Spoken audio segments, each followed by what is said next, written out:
All right, so lecture J2. Hope everybody's doing well. It's been a long week already with a lot of anxiety, a lot of media coverage of that anxiety, a lot of reminders of people to be anxious. So with that in mind, as I mentioned online, I've changed the homework 3 due date, which was originally I think today, to Tuesday, so that I still have Lab 9 due Sunday. And there's still the next homework that's come after that that's available, and I didn't move any of its due dates, but didn't want to give you guys another thing to worry about having to complete during the week. So that's due Tuesday, and everything else like the solution set was moved back. And all that, the rest of the recording dates associated with that have been moved back.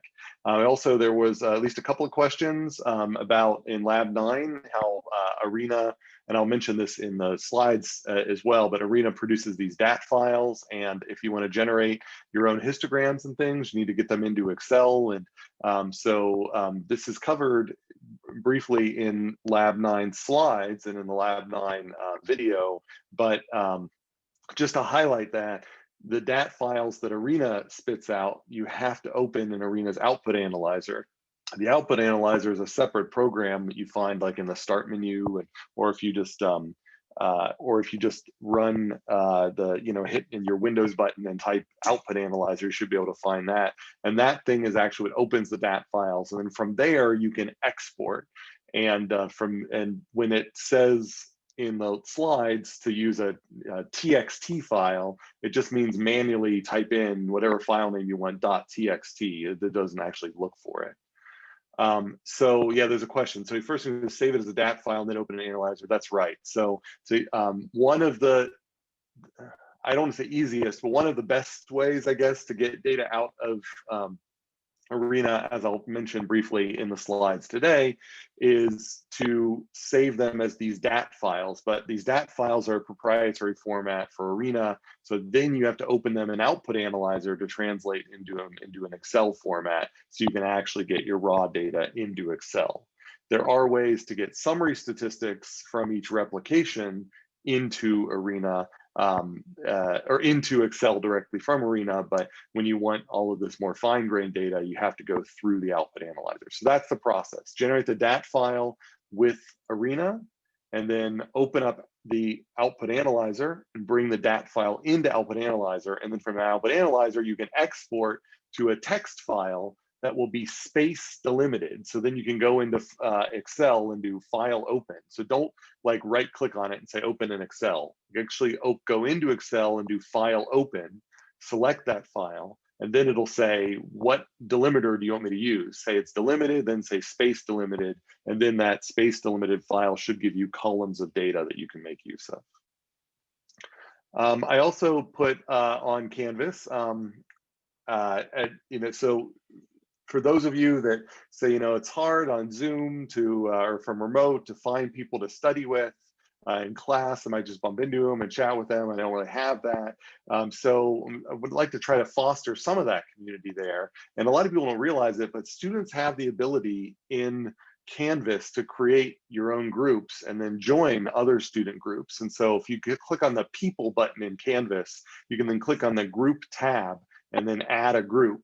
And that then allows you to then invite people into your group, or have other people join that group. And then inside the group, there are discussions boards and other collaboration tools. I mean, in the end, it's everything you can replicate on Slack, but it at least provides a central way for you to sort of advertise that you have a study group and you're happy to have people join. So if you're interested, you might want to give that a shot.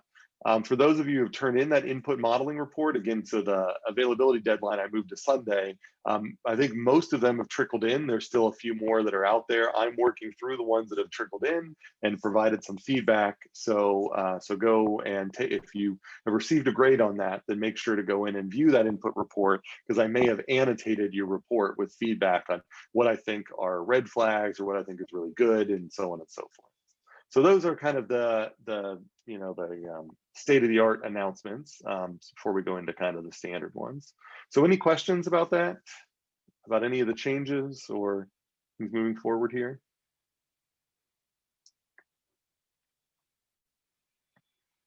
Hope everybody is holding together during this time of uncertainty and excitement.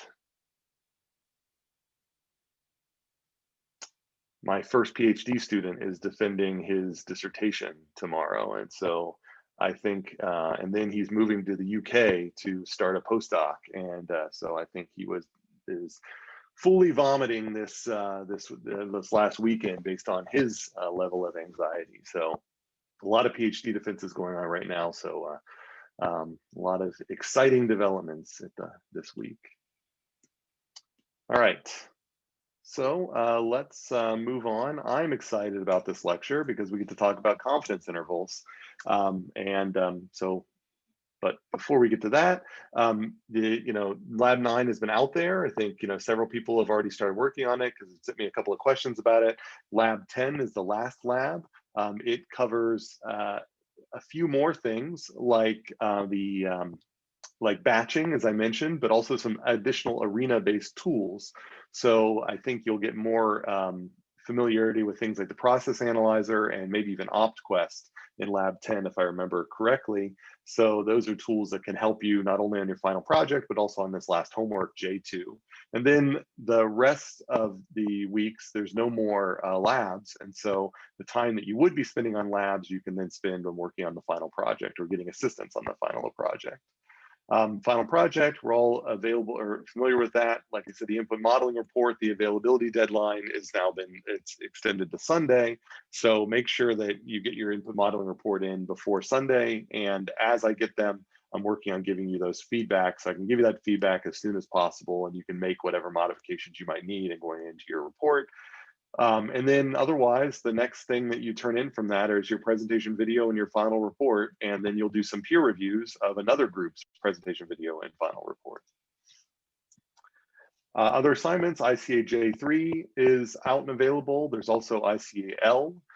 Then those are the last new ICAs. The only other ICA that will be available is ICA M, which will be a final exam review one, which will draw randomly from all of the other ICAs. And so that will become available when L disappears.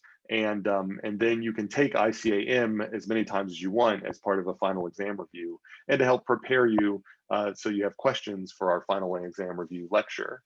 The last homework has been posted. That is an arena-based assignment. So we have sometimes used it for capturing ABET metrics. And so there's no solution set. It's more of kind of an outcome-based. Here is an inventory management system. I want you to modify it in these ways. And then I want you to do some optimization. And so it's a little bit more open-ended on how you handle that arena-based problem. All right, so any questions about the administrative stuff before we go back on to the technical content?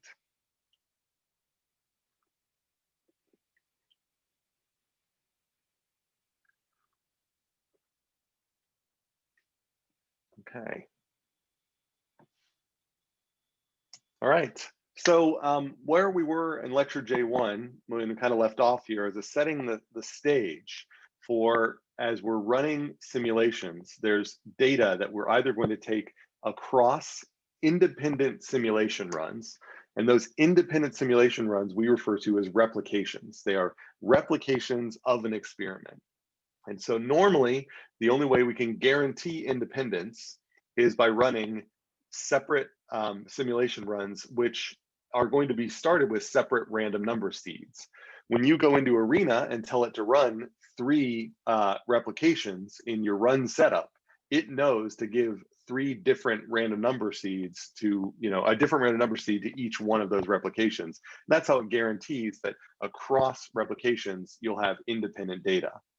But as we'll see in steady state simulations, sometimes it's better for us to run one gigantic replication, so one very, very, very long replication, and then chop it up into pieces, and then use those pieces as replications. And so that's kind of what's being depicted down this axis here. So within a single replication, if it runs for long enough, we can divide it up so that from 0 to 1,000, we can kind of view that as a pseudo replication, and between 1,000 and 2,000, that's another pseudo replication. So these are not real replications because the data that's collected in one interval might depend upon the data that is collected in another interval. Statistically speaking, what that means is if I take data from this interval, I might be able to predict with high accuracy, or at least a little bit, what's going on with this interval down here. So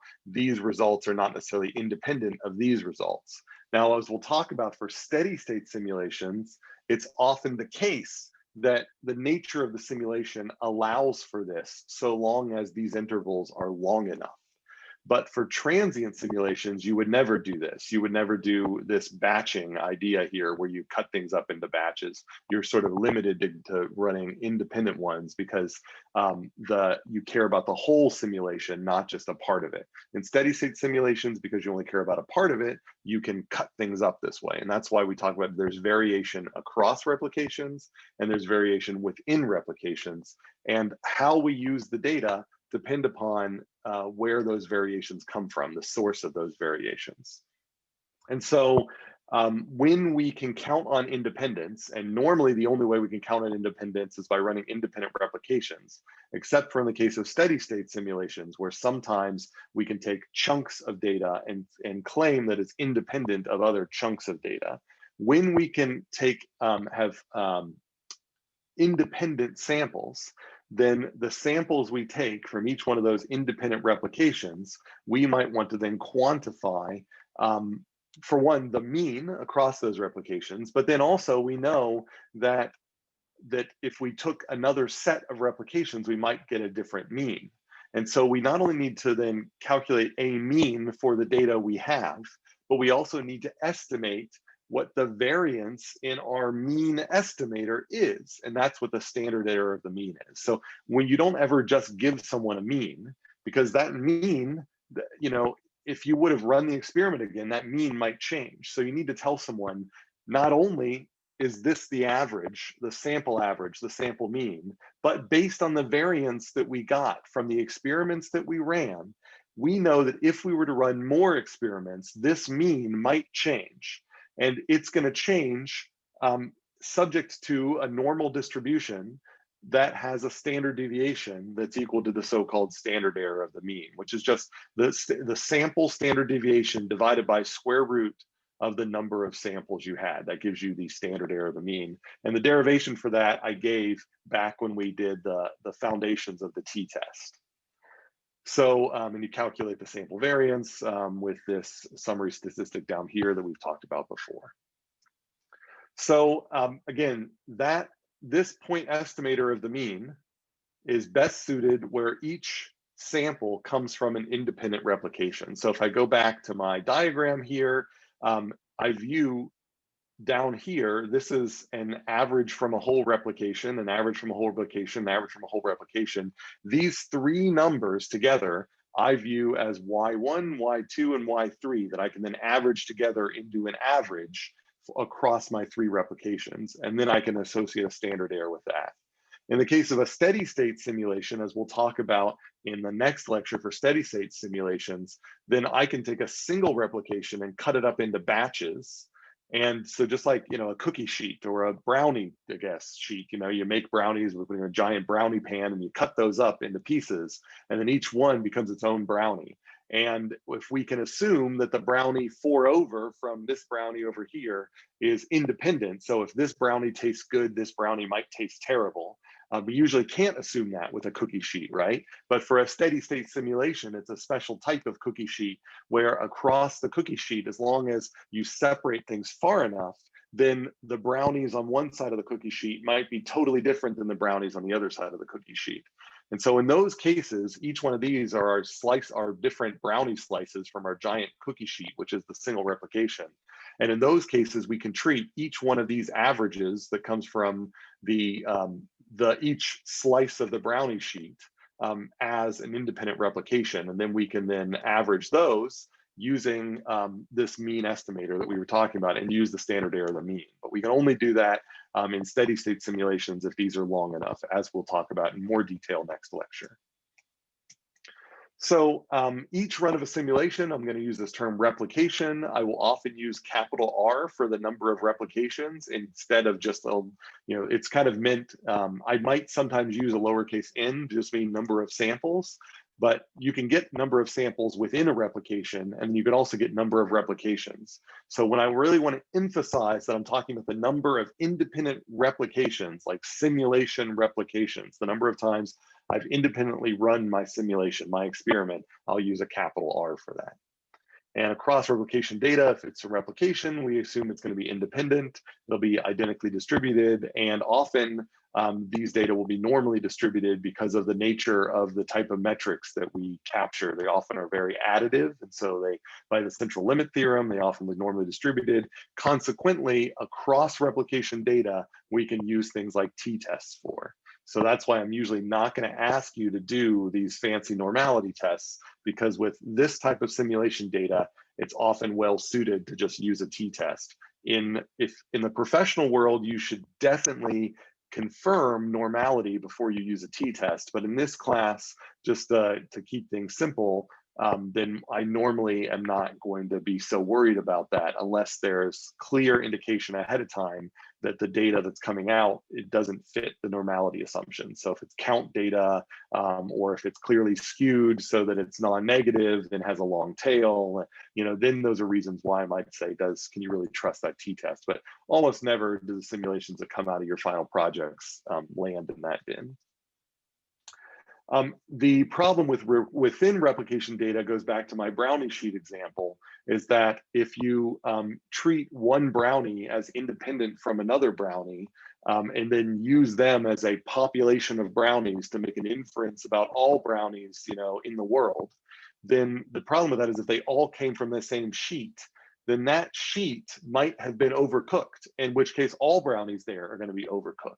And so that's what we call autocorrelation in the case of simulation. So if we did my brownie sheet example where we ran one gigantic replication and then we cut it up into pieces and treated each piece like a separate simulation, then we might have just gotten lucky with that in long simulation and got really low waiting times or something like that. And so the low waiting times of one part of the simulation might reflect a high probability of there being low waiting times in another part of the simulation trace. And so with that, we really can't treat them as independent. So we have to be very careful about within replication data having autocorrelation, where later on, things that happen later can be predicted by the things that happen earlier. And I give a more concrete example with inventory. So if you're looking at the inventory cost for the ith week, well, that's likely to be tightly correlated to the next week and the week before it. And so if you're just taking, inventory numbers week after week after week in a simulation, I can't really treat one week's inventory numbers as independent of another week's inventory numbers. So if I'm trying to take what is the average inventory cost in one simulation, then I'm just going to get pseudo replication. So it's going to look like I've got a fresh cost every week, when in reality, the next week might be tightly fixed to the previous week. So I can't really treat those as separate replications if I'm taking this. What I might have to do is I might have to average over that entire replication and then run separate simulation replications with separate averages and then average across the averages. So that would then give me that independence. And independence is important because most statistical tests rely on it.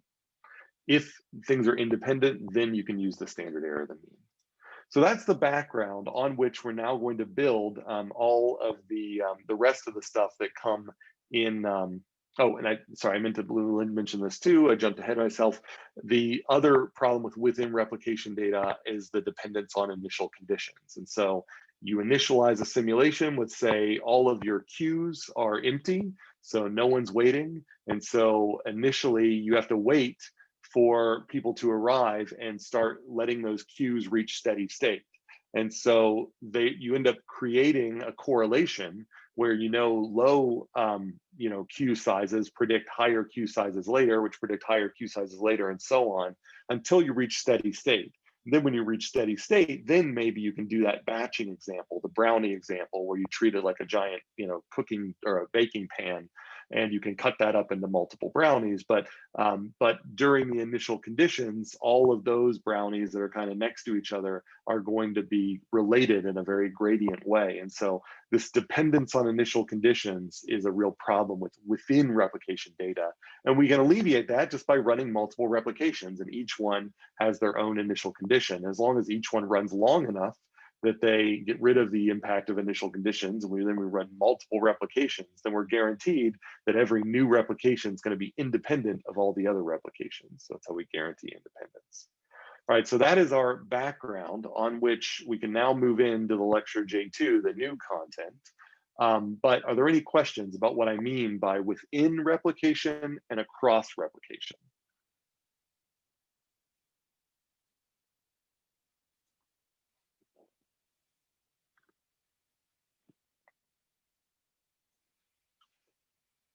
Okay, well, in that case, while you're thinking of any other questions, let's do an attendance question. I will put the link in the chat. It's also on the screen with the QR code. And in this case, I have put the attendance exercise right there on the slide. And just to summarize, what I'm asking here is I'm saying that a t-test is a hypothesis test that is testing the hypothesis of a particular parameter. So in this case, a t-test tests whether you assume that two data sets are normally distributed with the same variance, and you are doing a test to see if they have a different mean. Because a t-test is a test on parameters, then we call the t-test a particular type of statistical test. And what is the name of that group of statistical tests? So that's what I'm asking is in your attendance exercise. And why don't you also put it in the chat, but don't hit enter yet. So in your attendance exercise and also in the chat, but don't hit enter yet, just put in the chat and waiting for it. What is the name of a type of statistical test? Like, what is the name of the group of statistical tests that test hypotheses that are based on parameters of distributions? So they assume distributions and then only test parameters of those distributions. So I'll let you sit and think about that for a second. And then, all right, go ahead and let me know in the chat what you feel the right answer to this is. And those of you that feel like you would like to change your answer on after you see a couple of right answers in the actual attendance exercise, feel free to do so. Again, these are graded for completion, not correctness. So what is the name? What is the name of a statistical test, of a group of statistical tests that tests hypotheses of parameters of distributions? So somebody in the chat, or hopefully many people in the chat, let me know what you remember from when we talked about groups of tests that are designed to test parameters of distributions. What type of statistical test are those called? And I can wait. So anybody, any guesses?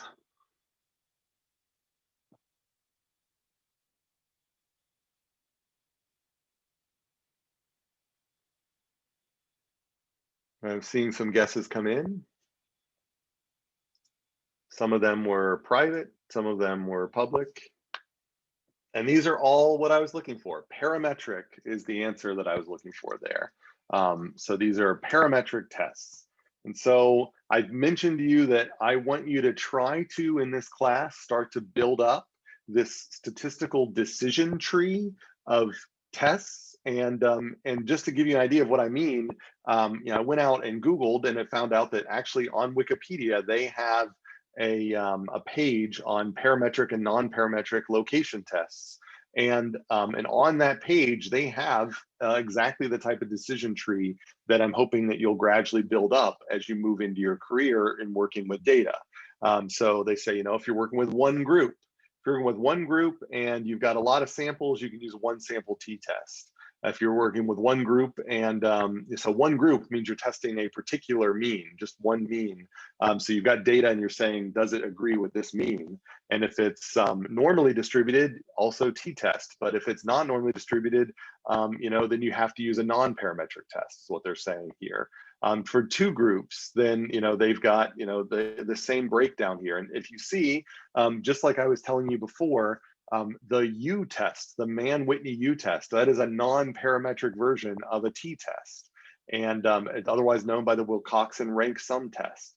And so if you remember that that a t-test is parametric, but you have verified that you have data that are not normal, you might not remember what a Mann-Whitney U test is or Wilcoxon rank sum test is. But if you go searching for non-parametric t-tests, then you're going to find somebody bring that up. Or if you have this tree saved somewhere, then you can quickly go and see, well, if it was normally distributed, I would have done this t-test, but because it's not normally distributed, I do a Mann-Whitney U test. So, it breaks things up here, and so on and so forth. So it also, extends this to ANOVAs and Kruskal-Wallis right here, which is the non-parametric ANOVA, and so on and so forth. And it does it also with the chi-squared test. So this is ordinal or numerical measures. So ordinal is you're trying to test how things are ordered, which one's better, how do things, what is the order of things?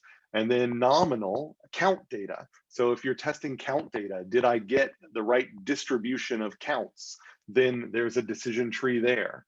And whether you can use a z-score, a binomial, whether you can use a Fisher's exact for a low number of counts, for NP less than 5, for NP greater than or equal to 5, there's our chi-squared test, and so on and so forth. And so a nice little decision tree there. So over time in your career, if you do a lot of data stuff, you will build up this in your head. For now, I want you to make space for it, and then it will populate over time. So the t-test and the ANOVA aren't the only test out there, but if you know them, you know where the other tests need to fit in this tree. Okay, so questions about that, about parametric versus non-parametric? Just want to make sure that you understand these terms, parametric and non-parametric. So tests that require assumptions of distributions, those are parametric. And then tests that do not require those assumptions are non-parametric. Parametric tests have higher power. Okay. All right, so moving forward for simulation-based stuff, then we're now talking about how to actually measure data and then test the data. How do we measure the data? How do we choose the right tests? How do we ensure we have enough statistical power to draw interesting conclusions? And how do we make our simulations run faster without creating artifacts in the data? So we want to make sure we don't screw up our data just by making our simulations run faster. And that's what this sort of section is down here. So we've defined terminating systems, which we simulate with transient simulations. Those are things where we care about the entire time path of the system. Wherever it starts and wherever it ends, it has a defined start, it has a defined end. In this case, we don't ever do any batching whatsoever. We take all of the data are important. And so if we're estimating the mean, for example, over a replication, it's correct that this mean would be in between kind of where things end and where things start, because these data are just as important as these data over here. That's what we talk about for a terminating system or a transient simulation. We care about the transients. That's what this rising thing is. It's a transient. Because we care about the transients, we refer to this as a transient simulation. We are simulating the transients. Instead of that, we can have simulations which may have a similar time course, but in these simulations, which are simulating non-terminating systems, a non-terminating system, the key feature is because it never ends, it also never begins. So the data in a non-terminating system should not be dependent upon the initial conditions of that system. And so our simulations have to start somewhere. So they are going to have initial conditions. And if we're not careful, then our estimate of performance, of steady state performance, will be biased by this initial condition and these transients. So we're getting rid of the transients and focusing only on the steady state properties of the trace. And that's why we refer to these as steady state simulations. So in this case, the correct estimate would have been up here. So we would actually want this replication to have a number that is, this number right here. That's what the performance number that we want to come out of here. That's like the time in system. This would be the correct time in system. But if we don't discard these data here, then that's going to bias this and bring it down to this estimation here. And that is a biased estimation. And so to get rid of the bias, we have to get rid of the ugly data up front here. And so next lecture, we'll talk about exactly how you figure out how to throw out those data. Okay.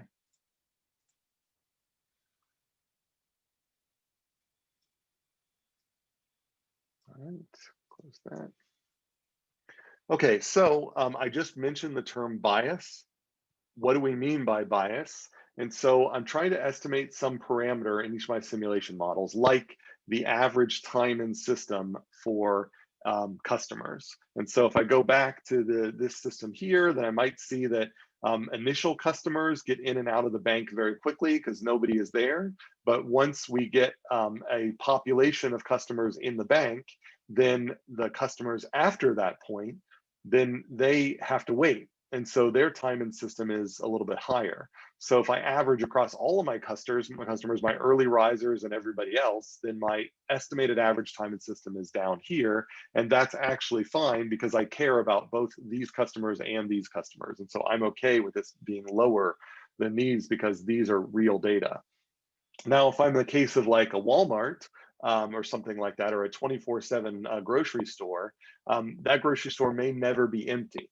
So the initial condition where the grocery store is empty and everybody gets into a checkout line with no waiting time, then that is probably a false condition that only exists in my simulation for this early amount of time.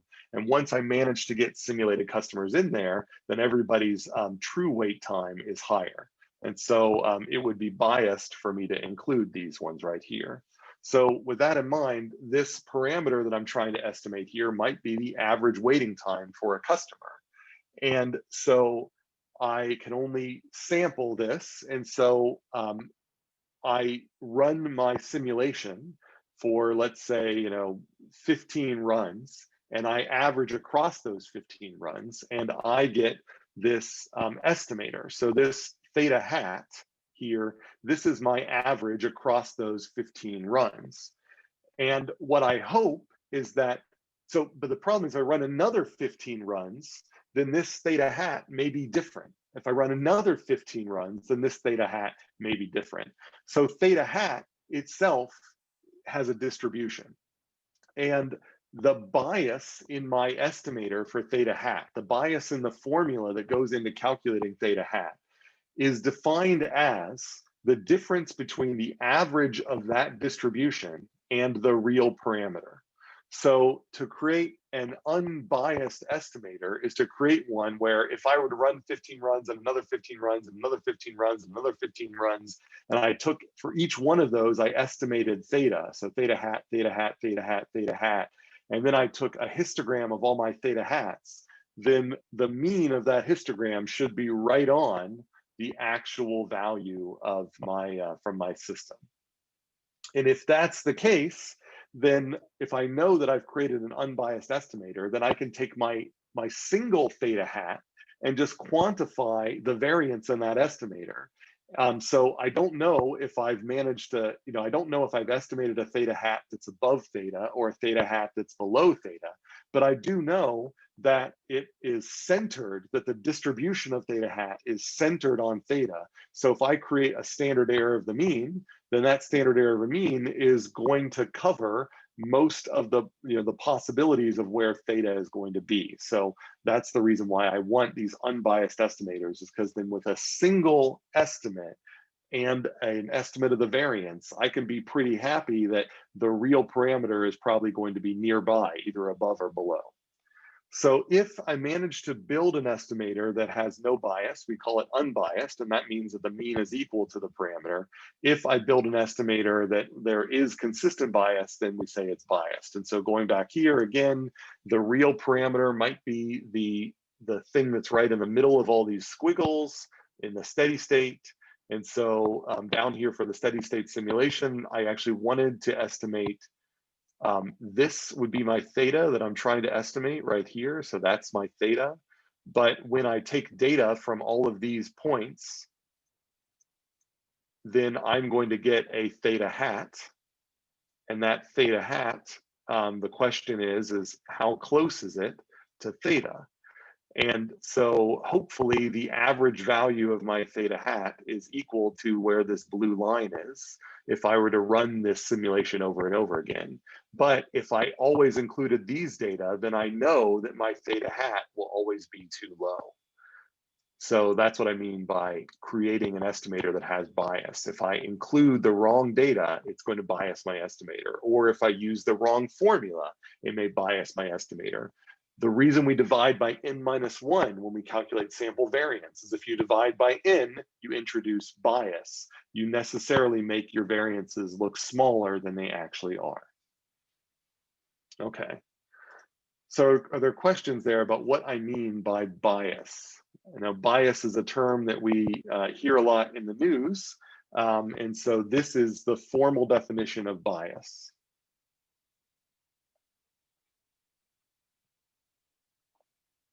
Okay. And this is just the same example that, that I just was worked through. All right, so there are two ways to calculate these thetas, like for a mean. So I can use an arithmetic mean if I've got discrete data. So here, if these are n samples I've taken from a steady state simulation inside the simulation, I can just take the arithmetic mean of those. But oftentimes you'll have continuous data. So continuous data might be like the utilization, for example. The utilization of all of your server resources can be assessed at any instant of time. It doesn't change discretely. You can say, you know, at time 1, we have a 50% utilization. At time pi, we have a 75% utilization. At time, 1.1 times pi, we have an 80% utilization. So that utilization curve is a smooth curve. And so the way I take an average over a smooth curve is I integrate under the curve, and then I divide by the total interval of time that I used. And so that's what we do for continuous time data. So these are two ways to estimate from a single time series this parameter. And I just give these examples here. Discrete time data, across every day, whether you're out of stock or you have stock. Well, since that's a discrete variable, so I can say, you know, this day is a 0, the next day is a 1, and I can average across those, and the average will be the fraction of days when I was out of inventory. Alternatively, the length of a queue, I can assess that at any instant of time. So if I want to know, for example, how often did I have a line that was longer than 10 people?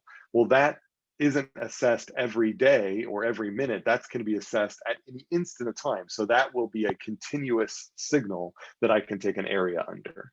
And so those are two examples of the ways that of data that you might, these are so-called time persistent data in ARENA, whereas these ones here, these discrete data are kind of the standard things that you've measured so far in ARENA. The other point estimator that we'll work with is a quantile estimator. So far we've just talked about means, but very often it's not that, means are useful to some extent, but sometimes people are going to ask you for quantiles or percentiles.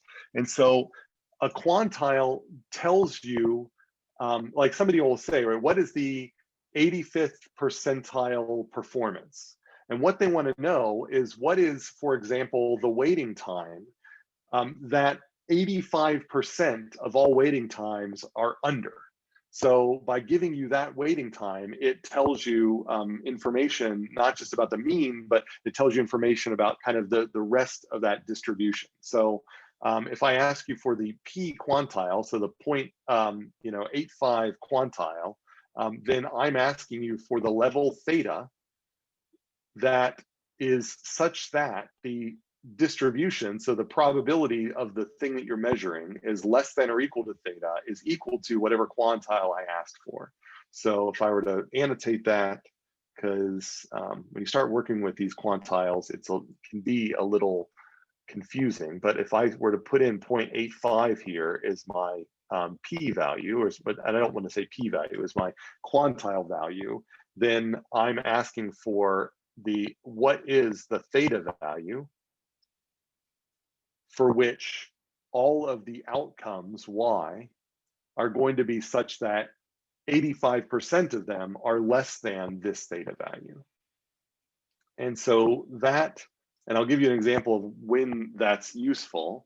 Quantiles are often given other names like percentiles if they are given in terms of percent. And then so the median, you've heard like the median is kind of like, it's the point at which 50% of the data are less than that. Well, the median is a special type of quantile. It is the 0.5 quantile or the 50th percentile.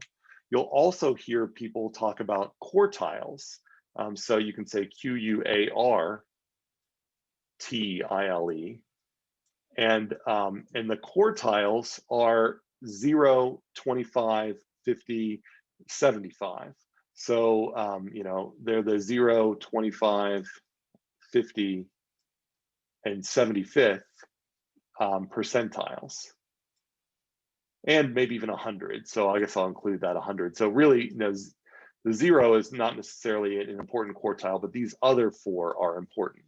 So very often people want you to summarize a distribution by giving you the 4 quartiles. So they want to know the 4 levels for which 25% of the data are underneath, 50% are underneath, 75% are underneath, and all of the data are underneath. You give me those 4, and it gives me a good estimate of what the whole distribution looks like. So how do you estimate quartiles? If somebody asks you for quartiles from your simulation, well, you can take your in data points, so these might be in replications, and you can sort them. And then once you sort them, then you basically you find the one that lands at that percentile in the sorted distribution. And so if there's n of them and somebody asks you for the median, well, then what you do is you just say, all right, if I have 100 data points, I'm going to give you the 50th data point. And so that's what this is calculating here, is that I know that the median has a percentage of 0.5. So that means that I'm going to look for the index in the sorted list that is 50. So I'm going to give you the one that's right in the middle of the 100 data points. That's how you get quantiles out. You sort the data, and then you give them the quantile that is at that position in the list. So pretty easy, right? And then if you were then plot that quantile on top of a histogram, then in that histogram, so if this is my histogram, so imagine these would be boxes. So this is my ugly drawing of a histogram. Then if you drew a line at wherever that quantile is, then the fraction, if you were to add up all of the, what proportion of data was to the left of that line, that proportion should be equal to the quantile that they asked for. So that proportion will be equal to P.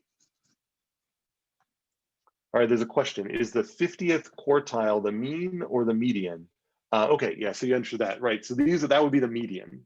Yeah, the mean is a totally different beast. And in a normal distribution, they agree. And that's what's special about a normal distribution. But for a lot of distributions, the mean is pulled out by outliers, where the median is held fast. And so the median is a much more robust statistic. And that's why when you really get intense, people start asking for medians. They don't ask for means anymore. Okay. Any other questions about that, percentiles? When would this might be useful? Now, how many, well, I mean, I raise your hands, but I want you to think internally about how often you follow the speed limit. So, internal question, how often do you follow the speed limit? And my guess is that most of you are okay with going over the speed limit. And it turns out that when civil engineers design speed limits, they design them for the 85th percentile speed. So speed limits are the 85th percentile speed. And so what that means is when they lay down the measurements and then they actually take distributions of how fast people drive, then they're looking for 85% of the data to be less than the speed limit. When there is more data that is, or when I guess I'd say, if you find out that the speed limit, that the 85th percentile is faster than the speed limit, then that's when they step in and they add enforcement. They're like, well, maybe we need a light, maybe we need a speed bump, well, maybe we need to put a cop in there. So, but they base it on the 85th percentile.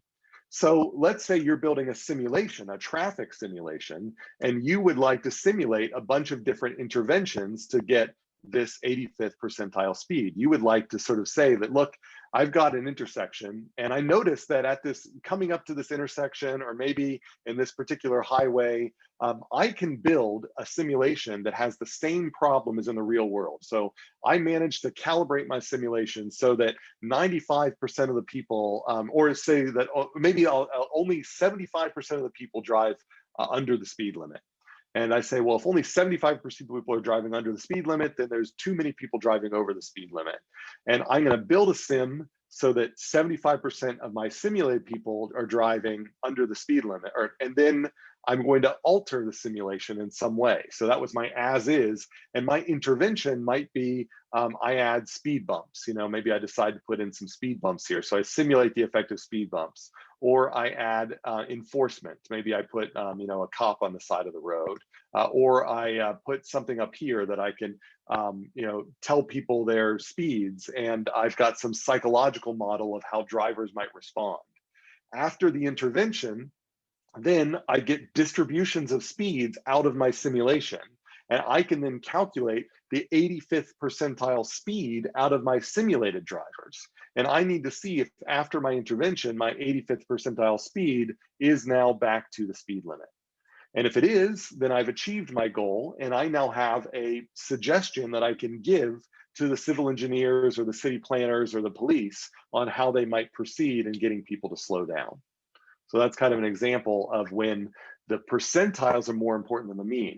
No civil engineer or city manager cares that much about the average speed on a highway. They care about the 85th percentile speed. And so that's why we need to be able to measure that point estimator as well. All right, does that make sense? What I mean by percentiles and quantiles?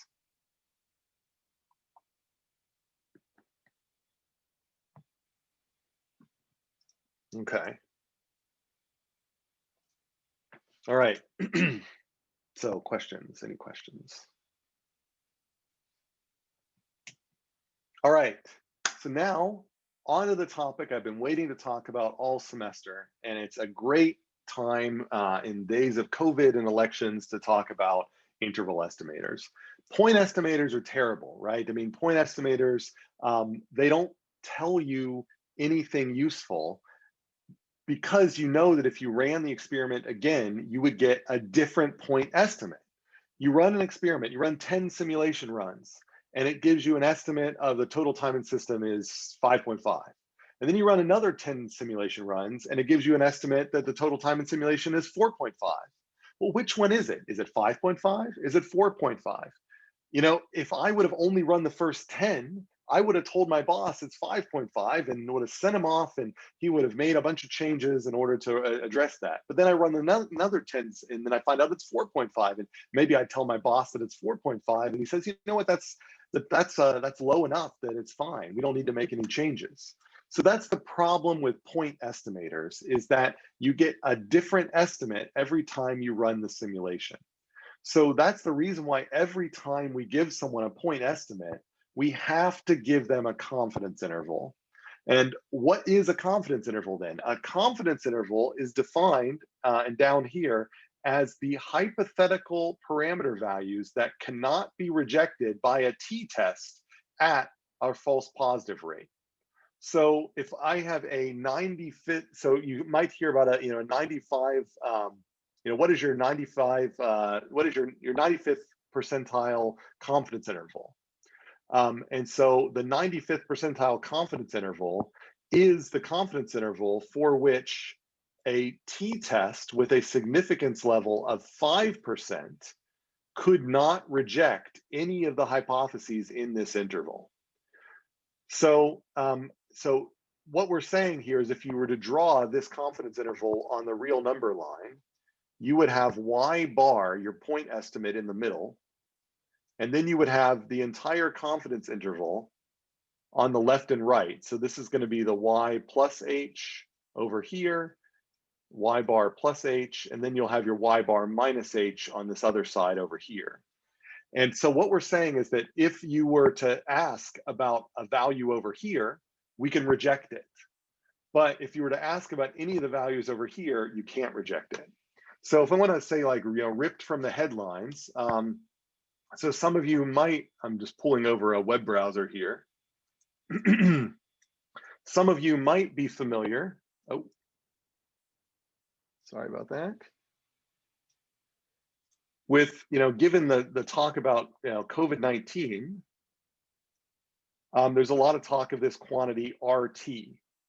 And RT is a measure of how fast the disease is spreading, how fast, how contagious things are at this particular instant of time. So at this particular instant of time, if you have an RT equal to 1, then that means for every person that gets sick before they become not sick, before they go back to normal, they're going to infect one more person.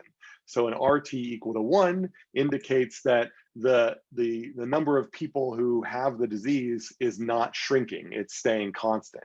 An RT greater than 1 means for every person that gets sick, before they get better, they're going to infect that number of people, so it's going to grow. An RT less than 1 means that that they're not going to have a chance, that some people aren't going to infect anyone and some people are, but because there's some people who aren't infecting anyone, the disease will shrink because they'll get it, but they won't spread it. So if your RT is less than 0, the disease is shrinking. If it's greater than 0, I'm sorry, less than 1, it's shrinking. If it's greater than 1, it's growing. So what they've done is across 50 states, they can estimate what the RTs are. And when you hear in the news, people often give the point estimate. They'll say that Arizona has an RT of, and I can go down here, I clicked on Alaska by accident, but I could go down here and I could click find Arizona, and it says the point estimate there is 1.11. That's what they'll report in the news. But underneath that, you see range 0.83 through 1.3. And then you see it's drawn out here. This is 0.83 down here, and this is 1.3. This range are all of the levels of RT that cannot be rejected by a t-test when you're estimating RT. So it's only out here. So for these states up here, like up here in Maine, they have an estimate of 1.47. So up in Maine, the point estimate suggests that that COVID is really growing fast. And if we look at their confidence interval here, that's this red, we find out that the lowest value of the confidence interval is 1.14. What that tells me is that an RT value of 1 or lower can be rejected by their data. We can say conclusively that in Maine, COVID is growing. Conclusively, without a doubt, it is growing. Because if it wasn't growing, the RT would be equal to 1 or lower. But we are saying that statistically speaking, with a 5% error rate, we are willing to reject 1.0 as a plausible hypothesis here. We can't reject any of these. So Maine's might be growing at 1.14. Maine's might be growing at 1.76.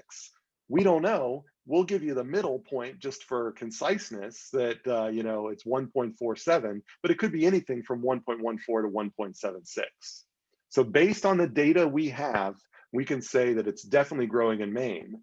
But based on the data we have, then for Oklahoma, based on the current data we have, we don't know if it's growing because that overlaps 1.0.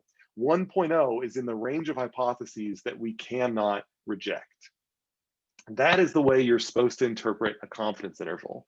It's the range of hypothetical values for parameters that cannot be rejected by a t-test. Okay. So are there questions about that?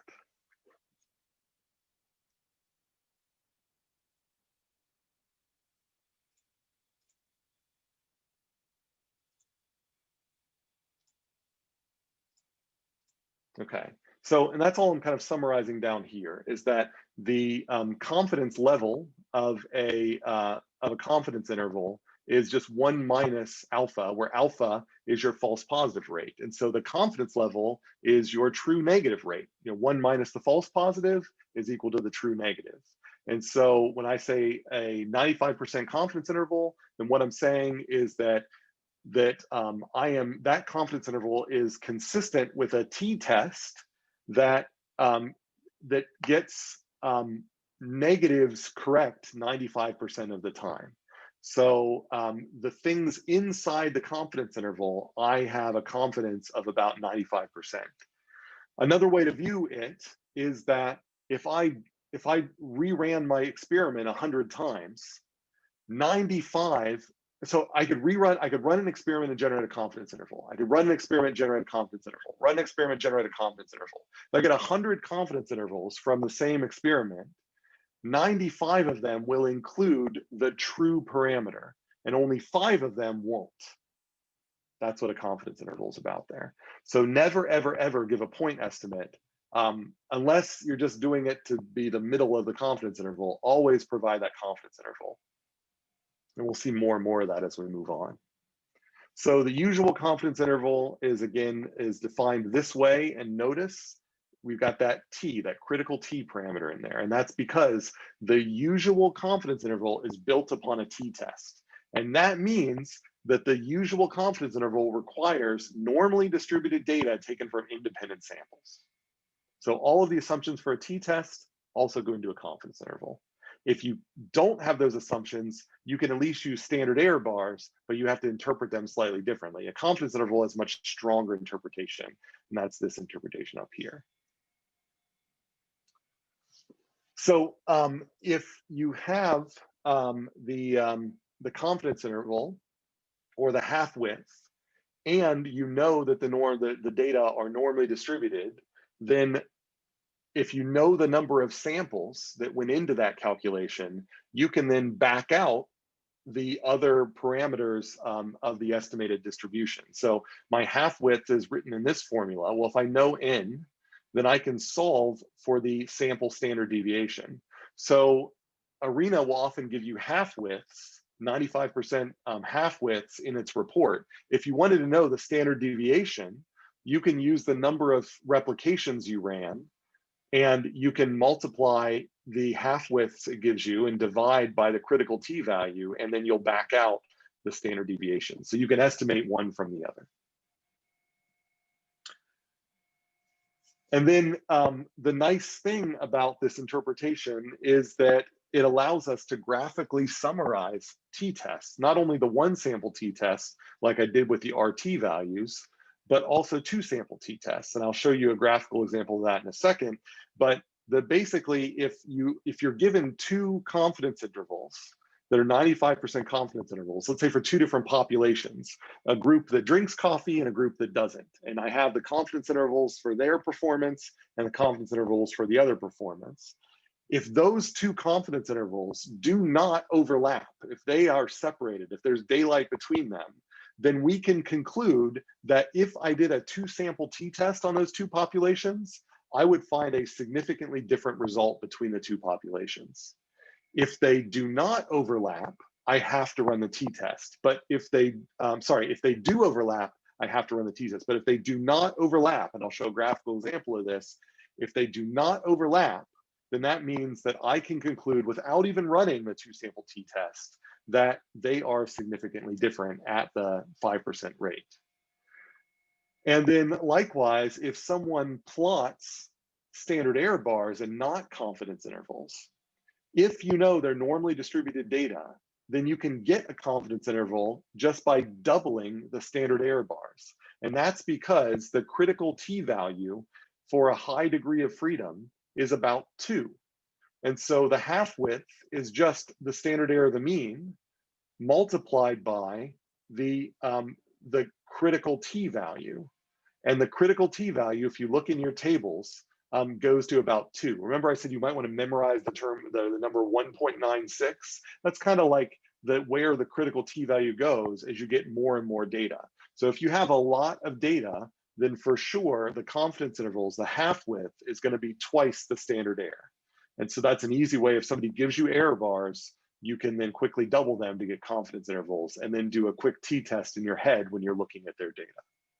So this is my example of that here. So here's data, I think, from a real study where they had a group in a control group and a group in a treatment group. So let's say these ones got a drug, for example, and they measured enzyme activity in, let's say they did some blood assay and they measured enzyme activity. And they find that for the control group, you get a mean that's up here with these standard error bars. Notice they said they're standard error bars. And you get this mean down here with these standard error bars. Now they plotted them with standard error bars, and you see the standard error bars do not overlap. So there is daylight between these standard error bars here. I can draw a straight line between them. But if I double the standard error bars, so I make this, about twice as high and this about twice as low, then I can see that the confidence intervals do overlap. So there's this much overlap in the confidence intervals. And so that tells me that if I just look at this graph, it actually doesn't tell me anything statistically rigorous to look at this graph. In order for me to compare these two populations, I have to do a 2-sample t-test.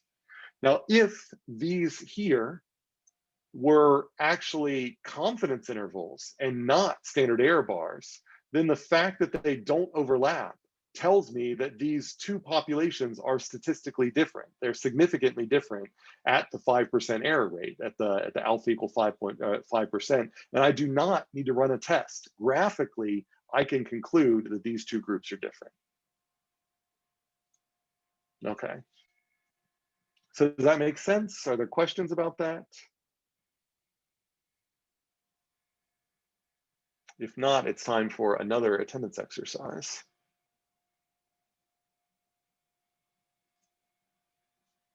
Here's another attendance exercise. I'm not going to put this up for very long, but I'll put the attendance link in the chat there. And the question is, if I give you this graph, and if I assume these are 90%, so I want to emphasize that 90% confidence, these are 90% confidence intervals, not 95, 90% confidence intervals. And I see this, and I see that they don't overlap. Then what can I conclude about the p-value for a 2-sample t-test? So if I were to run a 2-sample t-test, what can I conclude about the p-value? So given that the 90% confidence intervals don't overlap, then what can I conclude about the p-value? And hopefully, from what I just said on the previous slide, it'll be clear.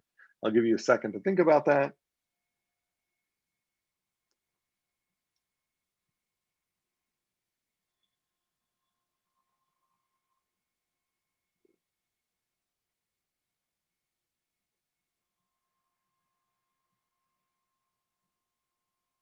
Okay. And what I'm hoping that you came up with is that the p-value is less than 0.1. That was the conclusion here.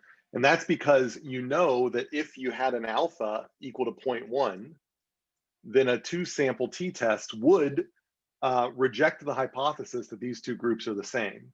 So if you had an alpha of 0.1, you would say these two groups are different. Well, saying that is equivalent of saying that my p-value is less than alpha. Well, my alpha is 0.1, so that means the p-value is less than 0.1. I can't say anything at the 95% level, but at the 90% confidence level, I can say that these groups are different. So if I'm willing to tolerate a 10% false positive rate, then I'm willing to say these are different. But it comes with a caveat that 10% of the time I'm going to be wrong. If I want to go to 95% confidence, I cannot tell you with a 5% error rate that these are different. I can't. So at the 95% level, I actually need to run the t-test. But graphically, I can do the t-test at the 90% level if I assume these are 90% confidence intervals. Okay.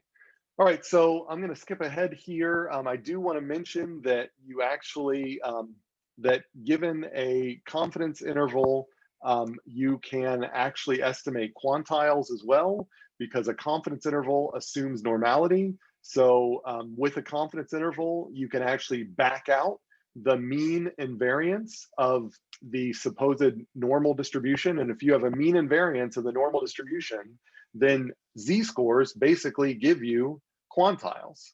And so if I know the mean that I've got from the middle of my confidence interval, and if I use the half width to calculate the standard deviation, then that allows me to then use the standard normal to basically give me my quantiles. So for any value that I'm asking about, then if I subtract off the mean and divide it by the estimated standard deviation, then I can put that into a standard normal, and the standard normal gives me my quantiles out. So there's ways to move from confidence intervals to these other things. The other thing I want to mention, I'm not going to spend a lot of time on this, but for quantiles themselves, you can actually generate confidence intervals. So if someone asks you for the 85th percentile confidence interval, you can actually give them if they ask you for the 85th quantile or 85th percentile, you can actually give them a 95% confidence interval on the 85th percentile or on the 85th percentile. So you can basically say, I think the 85th percentile is somewhere between 60 miles per hour and 70 miles per hour. And I'm not going to go into details here, but I've got the formulas here, which basically allow you to generate the ranks for those lower bound and upper bound. So you end up going to be sorting your data, and instead of getting the 85th percentile, or in this case, maybe the 80th percentile right here, you'll end up calculating that my interval, my 95% interval needs to go from the 78th percentile rank to the 86th percentile rank, and that's what gives me my confidence interval on the estimate of the 80th percentile. So it's a little freaky that I've got percentiles and mixed in these multiple ways, but again, point estimators are useless. We have to use interval estimators, so it makes sense we're going to need interval estimators even for quantile estimators. So you need to get into the method of thinking about intervals. All right, so at this point, I'm going to jump over a bunch of slides, which are just about ARENA that are pretty much covered in Lab 9. If I had time, sometimes I go over that, but it's just about where to find all this stuff in ARENA, but you're going to get exercise in that in Lab 9. You can also review those slides online. The last thing I want to cover in the last couple of minutes here is cutting back to our transient simulations or our terminating simulation. The big question here, given in mind all these confidence intervals, is how many replicates do we run of our simulation? And so you guys have asked this question of me before, and I promised that we would get there. And so we're finally here to ask, how many of those? And the idea here is that these are just rehashing across within that the classical way I would do this is with a power analysis, like you do in the second half of homework G3. So the classical way is that someone would say to me is, what is your minimum effect size that you would like to detect? And you'd say, I want to detect a difference of 5 responses. And if I run a pilot study, I get a pilot variance, and that allows me to calculate an effect size. And then from there, I can calculate the number of samples I need for a certain statistical power, exactly like you're doing in the second part of homework G3. Now, another way that is commonly asked is people will say, I want you to generate enough data that the half width is sufficiently small. In other words, I want the confidence intervals to be tight. And so they'll say, instead of I want 80% statistical power, instead they might say, I need you to run an experiment for long enough or for as many replications that I can get my half width down to 2 units, or they might even say 2% of the mean. You know, that's another way to view it too. So you could say, like, what is the average waiting time? Run enough replications for you to give me that average within 2 minutes of the real one. So that would say that I want a half width of 2. Or they might say, I want your half width to be 2% of the mean. So I need to, if I calculate a mean of 10 minutes, then I want my half width to be 2% of 10 minutes. So either way, you can get a specification on the half width. Because we have a formula for half width, then we can back out from that formula how many replications we need for a given half width, so long as we have pilot data on what the standard deviation is. And that's what this formula is right here. This formula suggests that if you have this estimated variance from a pilot run of your simulations, then you can then use the desired half width and a critical t-value to figure out the number of replications you need. The problem with that is that the number of replications show up in the critical t-values. So this becomes kind of an ugly calculation to do. So what we usually do is we assume we're going to run enough replications that our t statistic can be approximated by a z statistic. And so we use this formula over here, which is much simpler, where we take our estimated variance right here and our desired half width down here, and we look up the critical z value for the desired false positive rate divided by 2, because it's two-tailed. And that thing, this ratio squared, tells me the minimum number of replications for the half width that I want. And then if I've already run some of those replications, then I just run whatever the rest I need in order to bring my half width down. Now, this is just a model of how many replications you need. It might be that afterwards you don't quite hit it, and you might need to run a couple more replications. But this is our best guess of how many replications we need to meet the half width spec. So that's how we get it. So clearing that. So you could say, well, why don't I just run 1 million replications all the time? Well, as you'll see in complicated simulations, every replication might take a couple of minutes. So in the call center, if you were running that call center simulation, my guess is that for most of you, it did not finish instantaneously. Even when you put it in batch mode, it doesn't finish instantaneously. Imagine having to run 1,000 replications of a call center simulation. That probably would take a lot of computation time. And that's not even that complicated of a simulation. A real world simulation could take a week to run 10 replications. So you need to sort of run as few replications as possible to meet these specs. And so that's why we're focused on this. All right, so I think with that, I want to end there. Are there any so what we'll do is let me do a final attendance question. And so I'll put the attendance question link here, and then I'm happy to take it open to questions, and then we'll pick up with steady state simulations next time. So the question here is, what is the downside of running many simulation replications? Or in other words, why do we want to run as few simulation replications as possible, even though our statistics are better with more? So I'll leave that attendance question up there. And again, that's all I've got for you today. So if you don't need anything else from me, feel free to hop off. If you've got some questions, I'm happy to stick around. So are there any questions about any of this?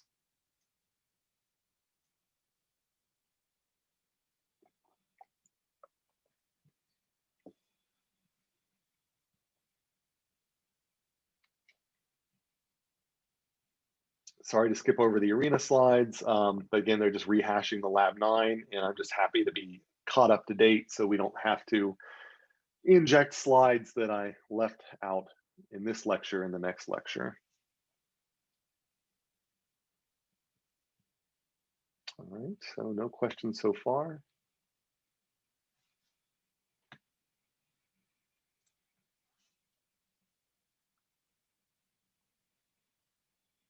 And I hope as you're looking at election results and you're looking at estimates for things, as you start noticing those gray areas that they put around their point estimates, those are for you, the intelligent data scientist. So they don't want to explain to the general public what a confidence interval is, but they know people want to know what those confidence intervals are. Now you know that's a depiction of a t-test. So every time you see that, if you see a 50% line that's outside of that, then that means that you can reject the hypothesis that the estimated results are include 50% in them. That they're all strictly above 50 or below 50. So that's really what you're seeing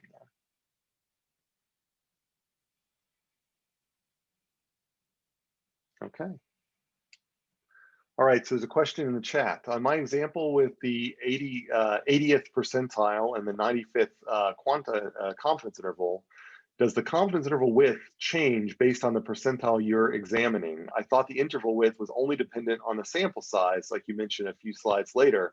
That is an excellent question. For an arithmetic mean, then the confidence interval is set by the variance in the data set and the number of samples. And so those are the two things. If we assume the variance is a given, as a property of the data, then you're right, the number of samples shrinks it. Now, that's very astute that you kind of notice that if I go back to the percentile formula here, then if you notice that the percentile I'm asking for actually changes the half width a little bit. And the reason for that is that percentiles have an effect on variance. If I ask you for the 100th percentile, there's not a lot of room for me to vary. So there's this p times 1 minus p plays the role of s in the half width calculation for an arithmetic mean. So when I'm estimating an arithmetic mean, it's kind of got this s over square root of n thing in it, the standard error of the mean. Well, this p times 1 minus p is that kind of version of s. And so the variance in a quantile depends upon which quantile you're asking for. If I ask you for the median, I'm going to have the most variance. It's harder for me to know the median than it is for me to know the 0th percentile or the 100th percentile. And that's the reason why the variance actually scales with the percentage there. So as the p goes to 1, then this goes to 0. As p goes to 0, then this goes to 0. But right in the middle, then the standard deviation is going to be the highest and your confidence intervals are going to be the widest. Hope that makes sense. And that's the problem in dealing with statistics on proportion data. And so as those of you go on into stats, when you start doing, figuring out the right tests that you're supposed to use for proportion data, you're going to learn transforms that get rid of this effect here. So for example, you can take a proportion and you can do this crazy transform called arcsine square root, where you take the square root and then the arcsine of it. And that transformation will get rid of this dependence on percentile and variance. And then if you do the confidence interval on that transformed statistic, then only the number of samples will matter. But that's advanced and kind of outside the scope of this class. Any other questions?